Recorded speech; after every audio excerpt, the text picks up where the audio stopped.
आज मैं आपको इस वीडियो में CTP यानी कि क्रेडिट ट्रांसफ़र पॉलिसी के बारे में सभी जानकारी दूंगा, जैसे कि कौन से छात्र इस फार्म को भर सकते हैं, फार्म कब निकलेंगे और पेपर कब होंगे इसके, और इसकी फ़ीस कितनी लगेगी।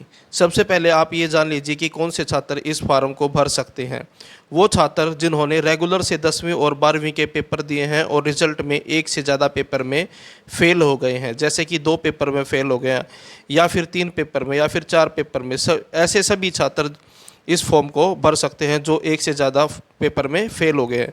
अगर आप इस फॉर्म को भरते हैं तो आपको केवल उन्हीं सब्जेक्ट के पेपर देने होंगे जिनमें आप फेल हैं। जैसे कि आप 2 पेपर में फ़ेल हो गए हैं, मान लीजिए एक मैथ और दूसरा सोशल साइंस है, तो आपको केवल मैथ और सोशल साइंस के ही पेपर देने होंगे। अगर आप 3 सब्जेक्ट में फ़ेल होते हैं तो आपको केवल 3 सब्जेक्ट के ही पेपर देने होंगे। कहने का मतलब ये है कि जिस सब्जेक्ट में आप पास हैं उस सब्जेक्ट के पेपर आपको दोबारा नहीं देने होंगे और केवल उन्हीं सब्जेक्ट के पेपर देने होंगे जिन पेपर में आप फेल हैं। और अगर आप पास हो जाते हैं तो आपको आपकी क्लास का पास सर्टिफिकेट यानी कि जो आपका सर्टिफिकेट मिलता है क्लास को पास करने के बाद वो मिल जाएगा। लेकिन इस चीज़ का आपको ध्यान रखना है कि वो जो सर्टिफिकेट होगा वो ओपन बोर्ड का होगा, क्योंकि ट्रांसफ़र जो पॉलिसी है CTP, इसमें आप रेगुलर से ओपन में चले जाते हैं, यानी कि जो आप पेपर देंगे वो ओपन के होंगे।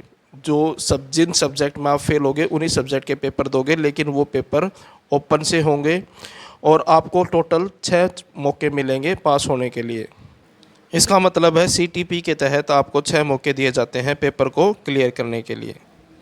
और इसके फार्म सितंबर मंथ में निकलते हैं, यानी कि जब रेगुलर के कंपार्टमेंट के पेपर हो जाएंगे, उनका रिज़ल्ट आ जाएगा, तो उसके बाद सितंबर मंथ में CTP के फॉर्म निकल जाते हैं और इसके बाद इसके पेपर मार्च में होंगे, यानी कि जब सभी क्लासेस के पेपर होंगे मार्च 2023 में रेगुलर के और ओपन के, तब आपके भी पेपर होंगे। और इसकी जो फ़ीस होती है लगभग 1000 रुपये के पास होती है।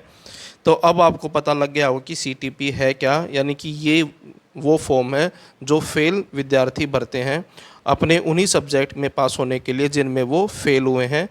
वीडियो अच्छी लगे तो लाइक करें और चैनल को सब्सक्राइब करें, ताकि आपको जैसे ही कोई नई वीडियो अपलोड होगी उसका नोटिफिकेशन मिल जाए।